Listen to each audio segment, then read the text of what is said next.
నమస్కారం welcome to సశ్య TV news ముందుగా headlines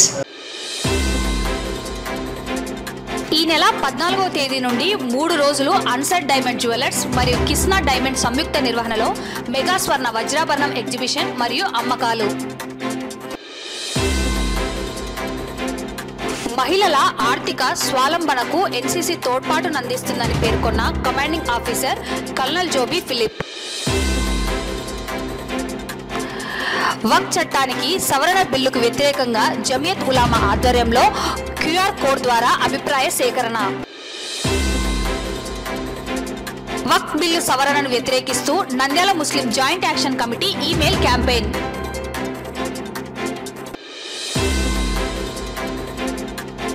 Vijayawada వరద బాధితులకు సహాయార్థం విరాళాలు సేకరణ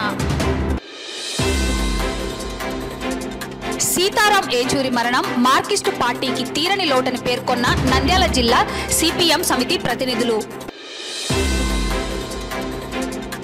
విద్యుద్ఘాతంతో రైతు మృతి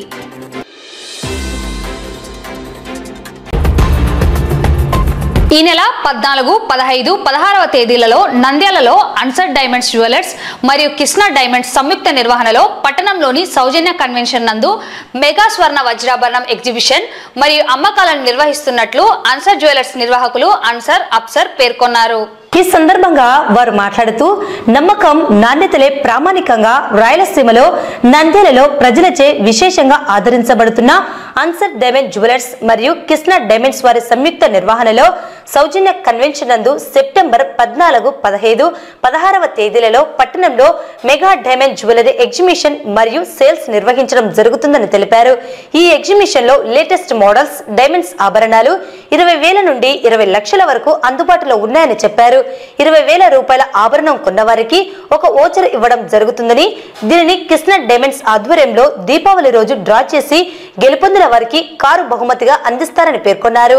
ప్రజలు ఎగ్జిబిషన్ ను సద్వినియోగం చేసుకోవాలని కోరారు. అందరి కస్టమర్ దేవులు నమస్కారం అండి. ఈ సంవత్సరం గత సంవత్సరం లాగా ఈ సంవత్సరం కూడా కిస్నా డైమండ్స్ మరియు అన్సర్ జ్యువెలర్స్ ఆధారంలో డైమండ్ ఎగ్జిబిషన్ షో పెడుతున్నాము. ఈ నెల 14/9/2024 అంటే శనివారం రోజు పడుతుంది. ప్రతి ఒక్కరు నంద్యాల ప్రజలు, ఈ పల్లె ప్రజలు ప్రతి ఒక్కరు వచ్చి ఈ ఎగ్జిబిషన్ కు జయప్రదం చేసి కోరుతున్నాము. ఇట్లు ఇదే విధంగా కిస్నా డైమండ్స్ అన్సర్ డైమండ్స్ వారు ప్రత్యేకంగా ఒక వస్తువు 20,000 నగ కొన్న వారికి ఒక టోకెన్ ఇస్తారు. ఆ టోకెన్ దీపావళి పండుగ రోజు డ్రా చేస్తారు.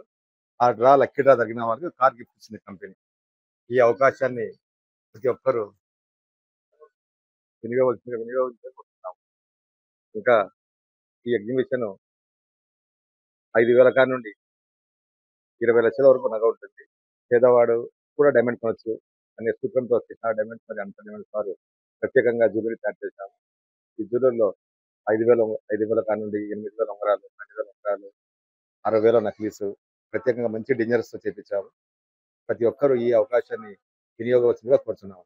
ఇట్లు అన్సర్ జ్యువెలర్స్ యజమాని. Thank you. స్థానిక శ్రీ రామకృష్ణ అటానమస్ డిగ్రీ కళాశాలలో గురువారం డిగ్రీ ఫస్ట్ ఇయర్ మహిళా విద్యార్థినులకు ఎన్సీసీ ఎన్రోల్మెంట్ మరియు సెలక్షన్స్ నిర్వహించారు. ఈ కార్యక్రమానికి కళాశాల చైర్మన్ డాక్టర్ రామకృష్ణారెడ్డి అధ్యక్షత వహించారు.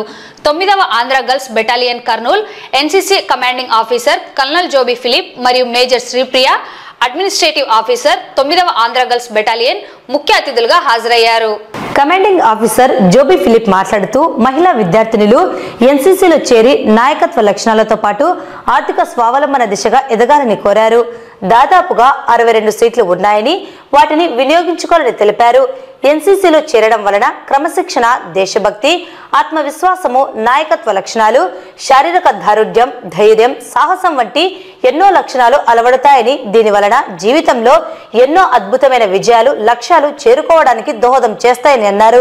తప్పనిసరిగా ప్రతి విద్యార్థిని ఆర్థిక స్వావలంబన దిశగా ప్రయత్నం చేసినప్పుడు పురుషులతో పాటు స్త్రీలు కూడా అన్ని రంగాలలో రాణిస్తున్న ఈ కాలంలో మహిళలకు ఉన్న ఎన్నో అవకాశాలు వినియోగించుకోవాలని అన్నారు. ఇతరులపైన ఆధారపడే మనస్తత్వాన్ని విడనాడాలని, స్వయం కృషితో పైకి రావడానికి ప్రయత్నం చేయాలని, ఉన్నతమైన వ్యక్తిత్వాన్ని అలవర్చుకోవాలని అన్నారు. 3 సంవత్సరాలలో ఎన్సీసీ వలన బి సర్టిఫికేట్, సి సర్టిఫికేట్ కూడా పొందుతారని, దీని వలన ఉద్యోగాలలో రిజర్వేషన్ సౌకర్యం ఉంటుంది కాబట్టి తప్పనిసరిగా అందరూ చేరడానికి ప్రయత్నం చేయాలని తెలియజేశారు। ఈ కార్యక్రమంలో కళాశాల managing director Hemanth Reddy, principal KBV Subbaiah, Sivagangabhai, Subedar Saroj Kumar, Suman, Rehman, Havildar Mohammed, Sharif, Kurnool NCC సిబ్బంది, కళాశాల అధ్యాపకులు doctor Lalitha Saraswathi, caretaker officer Lakshmi Durga, కళాశాల ఎన్సీసీ క్యాడెట్స్, విద్యార్థులు పాల్గొన్నారు। Already we discussed with the sir with regard to the introduction of the NCC as a minor course in the institution. Already we got an approval from the State Council of Higher Education and also from the university. But that comes only after the first semester. So from second semester onwards, the present first year students can take the NCC as a minor subject. That I'm going to ask you, I want a response from all of you, all those who are in NCC and all those who are not in NCC. Okay, let's see how intelligent and how good we are at our general knowledge. First, I would like to ask the cadets who are in NCC uniform, that has NCC helped you, or is it just that you are wearing a uniform and you have just ticked, okay, NCC gets over, it's fine. Okay, has NCC helped you, and if yes, how has it helped you? Part of education in this time, especially for women, I see all girls sitting here, because whatever education you get, you need to be courageous, you need to be morally correct, and you should have the ability to take stand, and you can fight for yourself, because I don't think in this era anyone else will come for you and save you. Those days are over. It is now you are going to take charge of your life. So how to behave, it teaches you how to get educated, and at the same time it teaches you like how to be kind and helpful to the society. So we can say that NCC is not something that we say like it's a special credit. It is something, it's a way of life that every student has to learn. Unfortunately, there are limited seats for the students. But in the past years, where the students registered for NCC and over their achievements in their career and the kind of participation in different kinds of the events such as maybe education, maybe cultural, maybe traditional, any part of the things.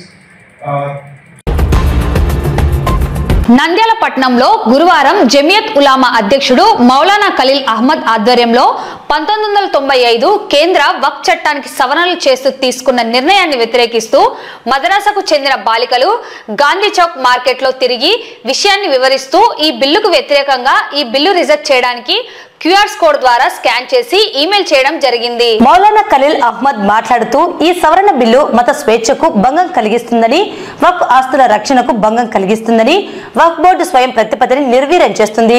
ఈ కార్యక్రమంలో మౌలానా ఖలీల్ అహ్మద్, हफीज अनवर मरियु जमीयत कार्यकर्तालु तदितरुलु पाल्गొన్నారు। इस वक्त में हमारे लिए बहुत बड़ा मौका है कि वक्फ बोर्ड का जो तरमीमी बिल, जो वक्फ बोर्ड मुसलमानों के हुकूक थे, जो हमारी सरजमीन है, गोया वो अल्लाह की दी हुई जमीनें हैं, आज उस जमीनों पर कब्जा करने के लिए नापाक कोशिशें कर रहे हैं।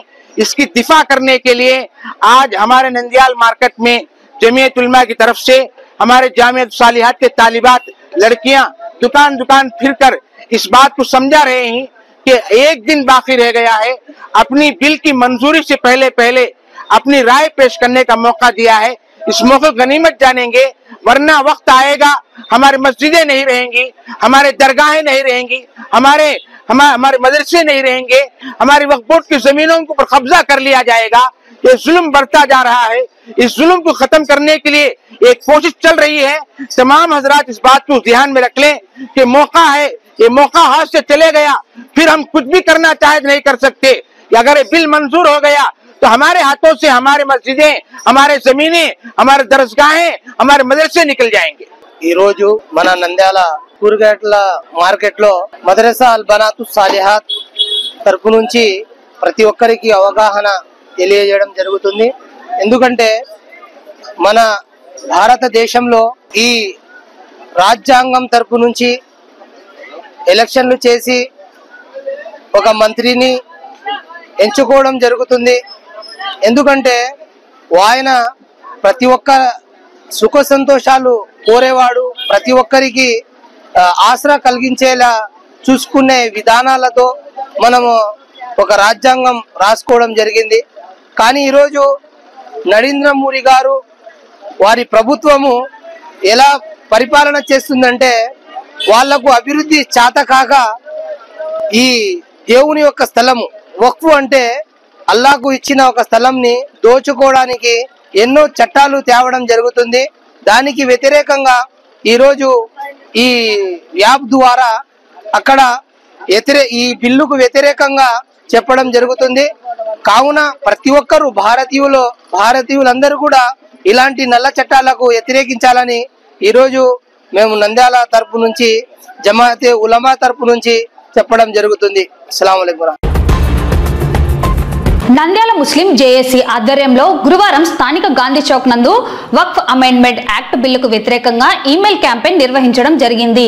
ఈ కార్యక్రమంలో Nandyal Muslim joint action committee గౌరవ అధ్యక్షులు SMD Abules, Abdul Samad, convener Maulana Abdul Rashadi, co కన్వీనర్లు Mastan Khan, Saddam Hussain, treasurer auditor SP Basha, స్వర్ణకారుల సంఘం Fayaz, vegetable market Arshad, fruit market Altaf Hussain, గౌరవ సలహాదారు Ataullah Khan, Munir Ahmed, vegetable market Zakir, Darbar Zakir, red cross Usman, Zakiullah, Zeenatul Quran, మదరాసా విద్యార్థినులు Borugul Akbar, Jano Jago Mahaboob Basha, advocate Mohammed Hussain, Gulab Saheb, carpenter association Sardar మొదలగున వారు పాల్గొన్నారు. ఈ సందర్భంగా వారు మాట్లాడుతూ గతంలో పెద్దలు ముస్లింల అభ్యున్నతిని కోరుతూ తమ సొంత ఆస్తులను వక్ఫ్ చేస్తారని, వక్ఫ్ అంటే అల్లాహకు చెందినది అని అర్థమన్నారు. గతంలో జాతీయ నాయకులు ఈ ఆస్తుల రక్షణ కోసం రాజ్యాంగంలో వక్ఫ్ గురించి వివరంగా వివరించడం జరిగిందని, నేడు కేంద్ర ప్రభుత్వం వక్ఫ్ బిల్లు ద్వారా దేశంలో రాజ్యాంగంలో మైనార్టీలకు కల్పించిన హక్కులను కాల రాయడానికి మాత్రమే తెస్తున్నారని పేర్కొన్నారు. ఒకవేళ ఈ బిల్లు పాస్ అయితే ముస్లిమేతరులు వక్ఫ్ ఆస్తిపై పెత్తనం చెలాయిస్తారని, వక్ఫ్ బోర్డుకు ఉన్న అధికారాలను ప్రభుత్వం లాక్కోవడం జరుగుతుందని, రిజిస్ట్రేషన్ చేయని వక్ఫ్ ఆస్తిగా గుర్తించబడదని, దీనివల్ల మసీదులు, ఈద్గాలు, కబరస్థాన్లు, ఈద్గాలు కేంద్ర ప్రభుత్వం లాక్కోవడానికి ఈ బిల్లును ఒక ఆయుధంగా వాడుతుందని పేర్కొన్నారు. ఇందుకు వక్ఫ్ ఆస్తులను కబ్జా చేస్తున్న వారికి రక్షణ కల్పిస్తున్నదని, ఇప్పటి వరకు ఉన్న వక్ఫ్ ట్రిబ్యునల్ తన అస్తిత్వాన్ని కోల్పోనుందని, కాబట్టి ప్రతి ముస్లిం సోదరులు, అభ్యుదయవాదులు, లౌకికవాదులు ఈ బిల్లుకు వ్యతిరేకంగా తమ ఫోన్ల ద్వారా జాయింట్ పార్లమెంటరీ కమిటీకి తమ అభ్యంతరాలను 13వ తేదీ సెప్టెంబర్లోగా పెద్ద సంఖ్యలో పంపించి ఈ బిల్లును అడ్డుకోవాలని ప్రజలను కోరారు. ముస్లింల ఆస్తులు కబళించడానికి ఈ వక్ఫ్ సవరణ చట్టం పేర పెద్ద కుట్రకు తెరతీసింది. అయితే ప్రభుత్వం అక్కడ బిల్లు పాస్ చేయడానికి తగిన ఓటింగ్ లేకపోవడము, కొంతమంది తిరస్కరించడంతో పార్లమెంటు కమిటీకి పంపబడింది. ప్రభుత్వము మొత్తం ఆస్తిని హరించడానికి బిల్లు పాస్ చేస్తుంది. ఈ తప్పనిసరిగా మేము ప్రతిపక్షాలకు ఈ బిల్లును వ్యతిరేకించమని రిక్వెస్ట్ చేస్తున్నాము. ఇప్పటికే బీజేపీలో భాగస్వామ్యమైన తెలుగుదేశం కూడా మేము రిక్వెస్ట్ చేస్తున్నాము. ఈ యొక్క వక్ఫ్ బోర్డు ఆస్తుల బిల్లు చట్టం రూపంలో పార్లమెంట్ వచ్చినప్పుడు తిరస్కరించమని కోరుతున్నాము. ఈ నేపథ్యంలో నంద్యాల ముస్లిం జేఏసీ ఆధ్వర్యంలో ఈ రోజు ఈ యొక్క ఈమెయిల్ క్యాంపెయిన్ పెట్టాము. ఇప్పటికీ ఉదయం నుంచి ఇంచుమించు 200 మెయిల్స్ పంపగలిగినాము. ఇంకా సాయంత్రం వరకు పంపి ఈ యొక్క ప్రక్రియ రేపటి వరకు కొనసాగుతుంది. మసీదులలో, ఇండ్ల వరకు అందరికి నంద్యాల ముస్లిం జేఏసీ తరపున మా వాలంటీర్స్ వెళ్లి ఈ యొక్క మెయిల్స్ ద్వారా తిరస్కరించడానికి కృషి చేస్తున్నాము. ఏదైతే వక్ఫ్ బోర్డు అమెండ్మెంట్ బిల్కు వ్యతిరేకంగా ఈమెయిల్ క్యాంపెయిన్ నిర్వహిస్తూ ఉన్నాము ఇక్కడ గాంధీ చౌక్లో నంద్యాలలో. ఈరోజు బీజేపీ ప్రభుత్వము ముస్లింలకు సహాయపడడం అటుంచి ముస్లింలు సచార్ కమిటీ తర్వాత అదర్ కమిటీస్ చాలా వెనుకబడి ఉన్నారు, ఎస్సీ ఎస్టీల కంటే వెనుకబడి ఉన్నారంటే ప్రభుత్వం వాళ్లకు సహాయం చేసేది పోయి వాళ్ళ దగ్గర ఉన్న ఏవైతే ఆస్తులు ఉన్నాయో వాటిని హరించడానికి, ఆ ఆస్తులను కూడా లాక్కోవడానికి ఈరోజు ఈ బిల్లును తీసుకొని వస్తూ ఉంది. దాన్ని అడ్డుకోవడానికి ముస్లింలంతా ఏకత్రాటిపై Nandyal Muslim joint action committee ఆధ్వర్యంలో ఈరోజు ఈ క్యాంపెయిన్ నిర్వహిస్తున్నాము. हालांकि वो साजिश है, बिल्कुल झूठ है।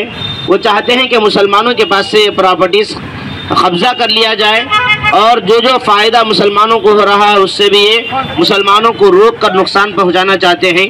तो इस वास्ते पूरे मुसलमान जहाँ जहाँ तक ये मैसेज पहुंच रहा है, जो इसको देखें या सुने, उन सब से गुजारिश है कि वो 13 तारीख की रात तक 12 बजे तक टाइम है, उस वक्त तक अपने फ़ोन से जीमेल के ज़रिए से अपने घर के हर फर्द के नाम से मेल भेजने की कोशिश करें। విజయవాడలో ప్రకృతి విలయతాండవం చేయడంతో పేద ధనిక మధ్యతరగతి ప్రజలకు తీవ్ర నష్టాన్ని కలిగించి అందరినీ రోడ్డున పడేసింది. ఈ భారీ వరదలకు విజయవాడ అతలాకుతలం అయ్యింది. 3 రోజులు ఏకదాటిగా అతి భారీ వర్షం కురవడంతో ఒక్కసారిగా బుడమేరు కట్టలు తెగిపోవడంతో వరద ప్రవాహంతో విజయవాడ వరద ముంపుకు గురైంది. ప్రజలు కట్టుబట్టలతో ప్రాణాలు అరచేతిలో పెట్టుకొని ప్రాణాలను కాపాడుకున్నారు. ఈ నేపథ్యంలోనే నంద్యాల కూరగాయల మార్కెట్ అసోసియేషన్ అధ్యక్ష కార్యదర్శులు జాకీర్, అర్షద్ల ఆధ్వర్యంలో గురువారం విరాళాలు సేకరించారు. ఈ సందర్భంగా వారు మాట్లాడుతూ భారీ వర్షాలకు విజయవాడ ప్రజలు ఇబ్బందులకు గురి అయ్యారని అన్నారు. ఒక్కసారిగా భారీ వర్షాలు పడడంతో అన్ని వర్గాల ప్రజలు సర్వం కోల్పోయారని తెలిపారు. కుల మతాలకు అతీతంగా మానవత్వంతో ప్రతి ఒక్కరూ ముందుకు వచ్చి సహాయం చేయాలని కోరారు. తమ వంతు సహాయంగా కూరగాయల మార్కెట్లో కూరగాయలు, ఆకుకూరలు విక్రయించే హోల్సేల్, రిటైల్ వ్యాపారులు వారికి తోచిన విధంగా విజయవాడ బాధితులకు చేతనైన సహాయం అందించారు. ప్రజలందరూ మానవత్వంతో చేతనైన సహాయం అందించి ఆదుకోవాలని పిలుపునిచ్చారు. ఈ కార్యక్రమంలో అబ్బాస్, సలీం, ఆయుబ్ బాషా, ఆసిఫ్ తదితరులు విరాళాలు సేకరించారు. అందరికీ నమస్కారములు. ఈ రోజు కూరగాయల market Nandyal wholesale and retail వ్యాపారస్తుల తరపు నుంచి ఈ రోజు విజయవాడలో జరిగినటువంటి వరద బాధితులకు సహాయం కోసం ఈ రోజు మార్కెట్ లో తిరగడం జరుగుతుంది. ఇలాంటి పరిస్థితి ఎప్పుడో ఎక్కడో వస్తుంటది కాబట్టి మనం కూడా ఈ రోజు వాళ్ళకు జరిగింది మనకు జరగవచ్చు అనే యొక్క అభిప్రాయంతో ప్రతి ఒక్కరూ కులము, మతము, పార్టీ అని ఇలాంటివి ఏమి లేకుండా మానవత్వంతో ప్రతి ఒక్కరు మానవులు, మన అందరం మానవులం అనే ఒక పదంతో మనం ముందుకు పోవాలి, ఒకరికొకరు సాయం చేయాలి. ఈ రోజు వాళ్ళకు వచ్చింది రేపు మనకు రావచ్చు కాబట్టి మనసులలో ఎన్ని భేదాలు ఇవన్నీ ఏం లేకుండా కలిసిమెలిసి చేసి ప్రతి ఒక్కరి సాయం చేయాలని నేను మనస్ఫూర్తిగా కోరుకుంటూ ఈ రోజు మార్కెట్ లో వసూలు చేయడానికి కార్యక్రమం శుభంతో మొదలు పెట్టాను. ఇట్లు మార్కెట్ అర్షద్, అధ్యక్షుడు. ఆల్ ఇండియా మార్కిస్ట్ పార్టీకి ప్రధాన కార్యదర్శిగా సీతారాం ఏచూరి ఉంటూ ఇటీవల నిమోనియాతో హాస్పిటల్లో చేరి నేడు మరణించడం జరిగిందని నంద్యాల జిల్లా సిపిఎం సమితి ప్రతినిధులు పేర్కొన్నారు. మార్కిస్టు పార్టీకి లౌకిక ప్రజాస్వామ్యానికి తీరని లోటని సిపిఎం జిల్లా కార్యదర్శి టి రమేష్ కుమార్ అన్నారు. జిల్లా కార్యాలయం నందు జెండాను అవతనం చేశారు. వారు పార్టీకి చేసిన సేవలను గుర్తు చేశారు. ఈ కార్యక్రమంలో జిల్లా కార్యదర్శి వర్గ సభ్యులు యేసురత్నం, సీనియర్ నాయకులు తోటమద్దులు, శ్రీనివాసమూర్తి, పట్టణ కార్యవర్గ సభ్యులు లక్ష్మణ్, సిఐటియు జిల్లా కార్యదర్శి బాల వెంకట్, పట్టణ నాయకులు వీరసేన, జిల్లా నాయకులు రామరాజు, ఎస్ఎఫ్జి జిల్లా ప్రధాన కార్యదర్శి ఎంఆర్ నాయకులు పాల్గొని సంతాపం తెలియజేశారు. సిపిఎం పార్టీ అఖిల భారత కార్యదర్శి కామ్రేడ్ సీతారాం యేచూరి గారు 72 సంవత్సరాలు న్యూమోనియా వ్యాధితో ఈరోజు ఢిల్లీలో ఎయిమ్స్లో మరణించడం జరిగింది. సిపిఎం పార్టీకి ఆయన మరణం అనేటువంటిది తీరని లోటు.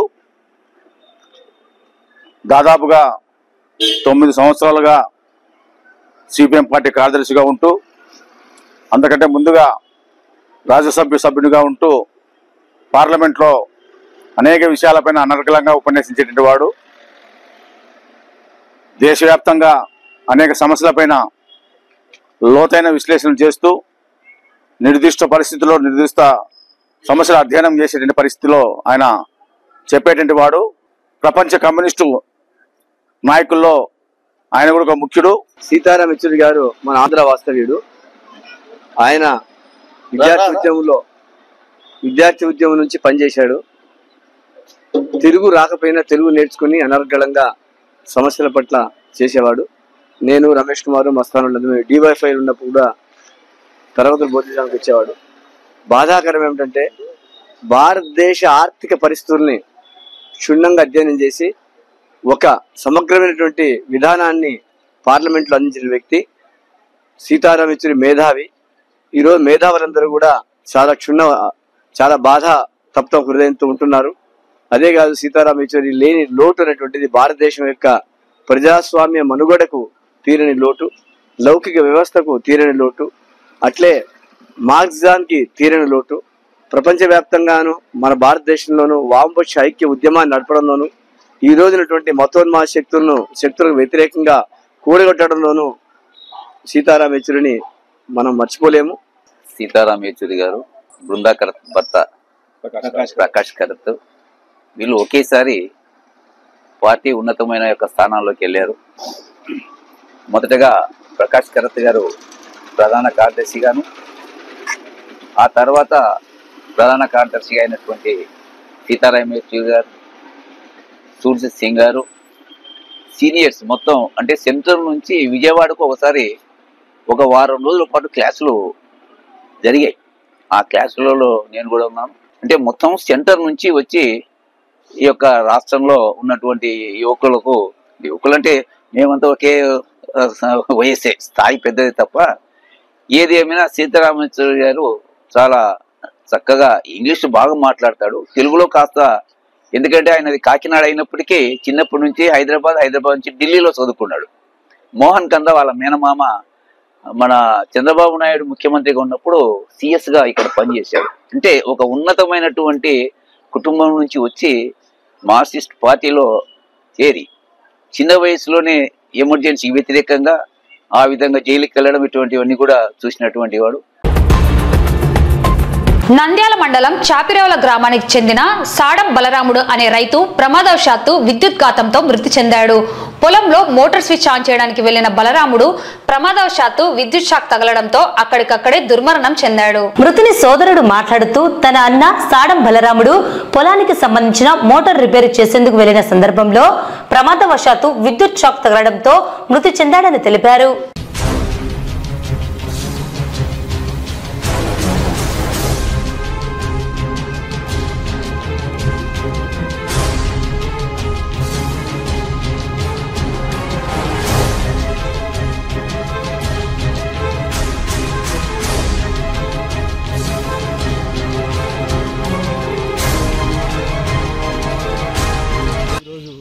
అన్నగారైనటువంటి సాడం బలరాముడు చాపిరేవుల విలేజ్.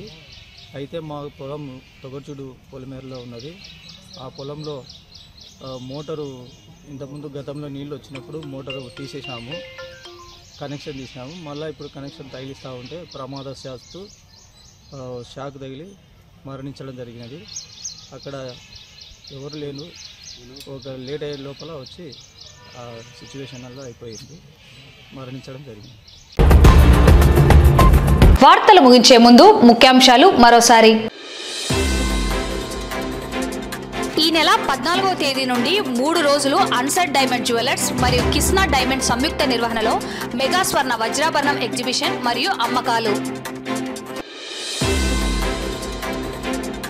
మహిళల ఆర్థిక స్వావలంబనకు ఎన్సీసీ తోడ్పాటునందిస్తుందని పేర్కొన్న commanding officer colonel Joby Philip.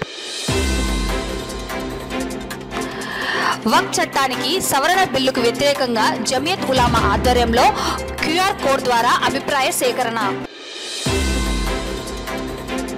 వక్ఫ్ బిల్లు సవరణను వ్యతిరేకిస్తూ Nandyal Muslim joint action committee email campaign.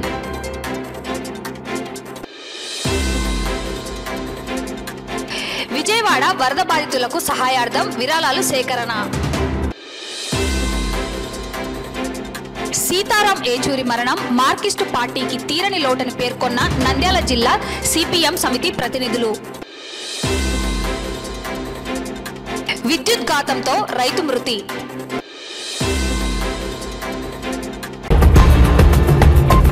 ఈ వార్తలు ఇంతటితో సమాప్తం. నమస్కారం.